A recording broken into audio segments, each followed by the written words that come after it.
In a world ruled by strikers, being anything but a forward player is just miserable. No one appreciates you, the salaries don't compare to the strikers, and it's an uphill battle against them. However, in this environment that is built for strikers, few outliers shine and pierce through the darkness, dominating the field from different positions other than the front line. And so in today's video we are going to go over the top 10 non-striker players in Blue Lock.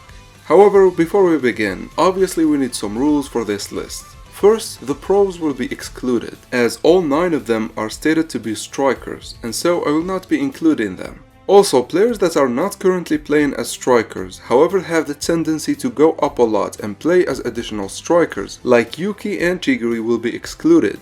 And finally, this list will be all about feats. Obviously I will take into consideration statements and potential, however the list will be mostly based on feats only. But with that out of the way, let's dig in.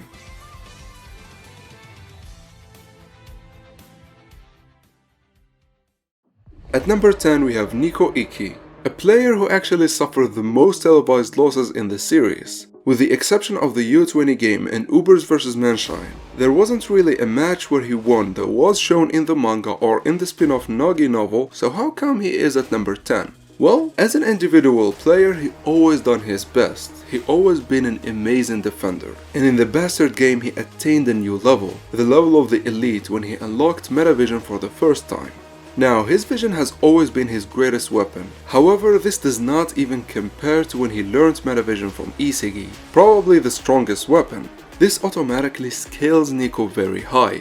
Now, despite this, he is actually a very tricky player to scale. Even though he plays as a defender, in the Bastard game most of his feats come from his playmaking, where him and Lorenzo played as the heart of Ubers in creating opportunities. It seems like Snuffy noticed this, that Nico is above average in defense and in playmaking, and so he placed him in the most crucial position, which is the defensive midfielder, arguably the heart of the team. Now, the reason why he is at number 10 is of course because this list is feats based, and even though he has Metavision, it seems like his is actually the lowest we have seen thus far, with Isagi stating that he doesn't take a lot of information into account and rather focuses on certain things, which pretty much limits his vision. This coupled with the fact in the Bastard game he only had 2 defensive feats, one against Isagi and then against Kaiser, and the remaining of his feats were in playmaking, and they did not really work until Baru rebelled, and so I can't really place him any higher.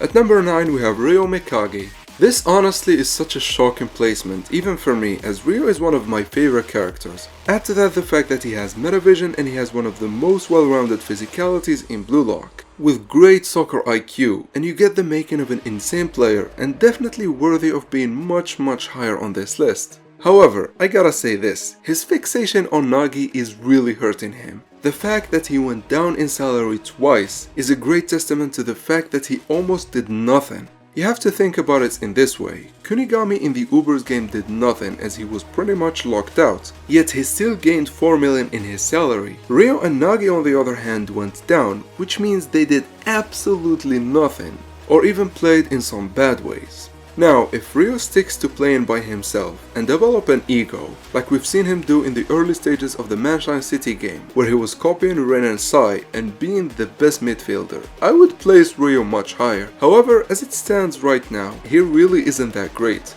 At this high level, where many players understand the protagonist feeling like we've seen from Isagi and Baru, it is pretty much a detriment to be focused that much on a singular player. And that's why I really can't place Ryo any higher than the 9th spot. And you can even make the argument that Nico is better right now. However, let's talk about what makes him great to make the list. Well, as I stated, he has Metavision. That alone is really insane. And beyond that, he has an amazing physicality as well. And then he has one of the most, if not the most broken technique in Blue Lock, which is the chameleon style. Now, judging by how Isagi is soaring high with his adaptability in this high level, an ability such as Ryo's, which is arguably even better, should take him to the highest of levels. However, because of his mentality and lack of ego, and of course his attachment to Nagi, he's really struggling. It shows how much ego is important here, because Isagi is soaring to the sky while Ryo is still struggling, and so I really can't place him any higher than the 9th spot. Next, at number 8, we have the dark horse of this list, Ryu Jubei. Now Aryu is one of those characters that you really don't pay attention to, however he still is insane. He's probably top 3 defender in the U20 category right now, which is alone a great of a feat. Then you have to take into account that in the Uber vs Bastard game, Kunigami did nothing. Why? Because he was locked out by Aryu. As we are now seeing in the PXG game, Kunigami is destroying players in the air, and so it made total sense that in the Uber's game he couldn't do anything because of Aryu. As I have to say it, Aryu is the king of the skies hands down, and being second only to a pro in this regard is such a great feat, and makes Aryu very worthy of his placement. This dominance over the aerial territories is not all there is to Aryu, as with his long limbs he has one of the farthest reach in Blue Lock and a very wide defending range, which makes Aryu the great defender that he is, and very worthy of his placement in this list. But at number 7 we have Tabito Karasu, with what's probably the best ball keeping and retention in Blue Lock behind the dribblers, an amazing field readability, and an insane ocular ability in the assassin's eyes. Karasu is the best defensive midfielder in Blue Lock hands down. No one actually comes close. In the PXG game we are seeing some crazy feats from him. Being able to link with Metavision users like Hiyori and Isigi and then even steal the ball from them. And even going beyond their imagination and passing the ball to a blind spot in their vision to Charles was such an insane feat that made me really respect Karasu. And mind you, we are yet to see his assassin's eyes in this game, which I understand he might have been using them on Kaiser, which would explain why he is on him all the time, but I'm still hopeful to see him use it to lock down a player completely. However, until he does that, we can't really account for that. All in all, Karasu is a very solid player, and an easy choice to be the heart of the team, and obviously very worthy of being on this list. At number 6 we have the magician Alexis Ness, being the first insane midfielder we got introduced to in the U20 category. Ness plays the role of the beating heart of the Kaiser formation, which as we have seen multiple times is super deadly, and Ness actually plays a huge role in its success. Having an insane dribbling technique and an even crazier passing ability, Ness was able to deliver the ball to Kaiser in some of the most impossible situations. And even when Kaiser was struggling with Lorenzo, Ness still did his job and was an amazing player. And in the PXG game, he clearly shown why he is the beating heart of that system, as we see him multiple times dribble past many players and deliver the ball to Kaiser even in the harshest of environments, which is all what a forward midfielder needs to do. And that makes Ness a very worthy player of this position. Now, to be honest, the only reason why I'm not placing him any higher is because of his low field readability and low perception, and obviously he has no ocular ability. However, you have to think about it this way. Even without an ocular ability, Ness is still performing in this high level environment, which again makes him very worthy of this position. But with that, we get to the top 5. And at number 5 we have Yo Hiyori, who officially is Blue Lock's second protagonist. Now, where do I even begin with Hiyori? Because the difference between him and Ness is very vast, which is attributed to him having Metavision, which I have to say it is on Isigi, Kaiser and size level. Now this alone makes Hiyori very worthy of this position, however that's not all there is to him. Hiyori also presents one of the most broken dribbling technique, that is reactive dribbling by the way, which as I always said is harder to deal with and counter.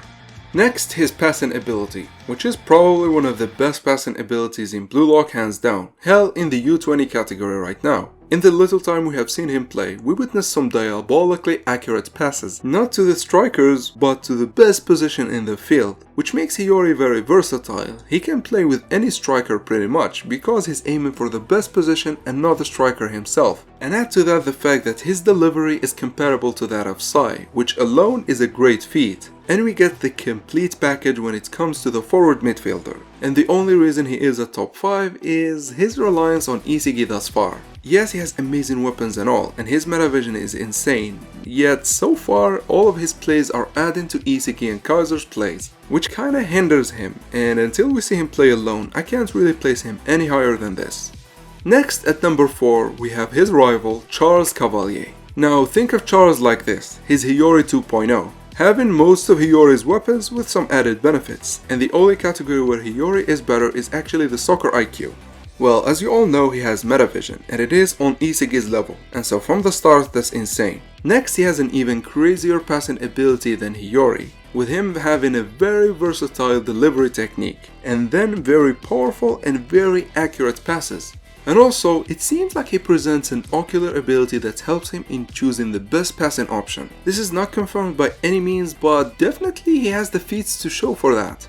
And finally, he has another weapon that is on Isagi's level, which is his off-the-ball movements. And here he blows Hiyori completely off the water.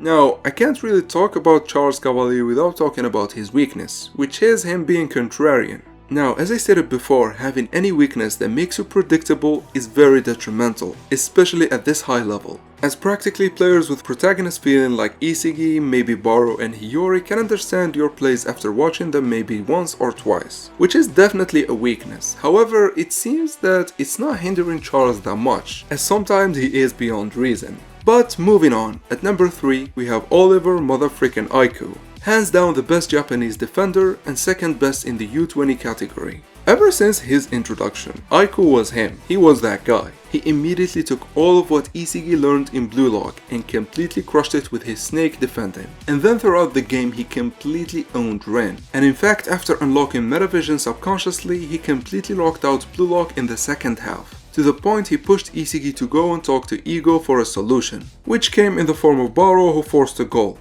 But still, Aiku was the ultimate wall at that game, and in order to defeat him, Isagi himself had to unconsciously tap into Metavision and then bring out the best of luck just to get the one opportunity to beat him. And if you thought this is crazy, in the Ubers game however, after unlocking Metavision, he became a literal menace on the field, beating not only Isagi multiple times, but Kaiser too, and with his Metavision he was able to hunt for the best place where the strikers will attack from, and thwart many of their attempts. And also, I actually believe that in the last play, Aiku would have been able to read what Hiyori and Isagi were doing had it not for Kaiser. Which kinda was the same with Isagi and Hiyori not reading Charles because of Ren. With this we can safely say that his Metavision is on Charles, Hiyori and Isagi's level, which means he is at the highest of levels. Now, if you ask him for the reason why I placed him at number 3 above Charles and Hiyori, well, that's because the list is mostly feats based, and out of the 3, Aiku has the most feats to show for his playing style. But he's still number 3 and only beaten by 2 New Gen 11 players. And so, at number 2 we have Sai Itoshi. Being mentioned as a prodigy in the first chapter, and then a reoccurring talking point throughout Blue Lock, makes him one of those players that I really waited to see what he can do. And boy oh boy, he did not disappoint. Now, remember when I said Charles and Hiyori are the complete package when it comes to being a forward midfielder? Well, Sai takes that to the extreme, being the best at every aspect when it comes to that position. Whether be it his well-rounded physicality, his insane passing ability, his ocular ability, his field read ability, or his soccer IQ. All of what makes a great forward midfielder, Sai has at the max, which makes placing him as number 2 a very easy choice for me. Now, you could argue that Sai deserves to be number 1, and I wouldn't disagree, as from a potential point of view, Sai has the biggest potential in Blue Lock, and I could argue he is the best U20 player, period. However, I base all of my videos on feats, and Sai cannot be the number 1 spot on our list when it comes to feats. And so, at number 1, it's obvious we have Don Lorenzo, the Ace Eater. Or you could simply call him the guy that made Kaiser his little bit. You could call him the guy that made Kaiser his little pet. That's what I meant to say. In any case, Lorenzo still has the impossible feat of locking down Kaiser. A feat that not a single player has been able to replicate. And in the PXG game we saw how Loki had 3 players constantly on Kaiser, one of which is Ren, which adds to Lorenzo's stocks a lot. Now, funny enough, Lorenzo is number 1 and probably the best U20 player right now without having Metavision, which is odd to say, I'm not going to lie, but I love it at the same time. It seems the writer used Lorenzo as a message for us, saying that even though Metavision is broken, it's not a prerequisite to being the best. However, still, Lorenzo has one of the best perceptions in Blue Lock. Being able to dodge Isagi and Kaiser point blank multiple times is insane of a feat, and is really a testament to his perception. And then he has one of the weirdest dribbling ability, which is the zombie steps. And even though he moves the ball in a very predictable pattern, he moves his body in a very unpredictable manner, which makes reading him even harder. Add to that the fact that he is the beating heart of Ubers when it comes to defense and to offense, which honestly is insane. Being the best defender in the series wasn't enough for him. Lorenzo had to be one of the best forward midfielders as well. What can I say, he is just broken, and definitely worthy of the number 1 spot on our list. But with that, ladies and gentlemen, we reach the end of the video. I hope you enjoyed, and until next time, thank you for watching.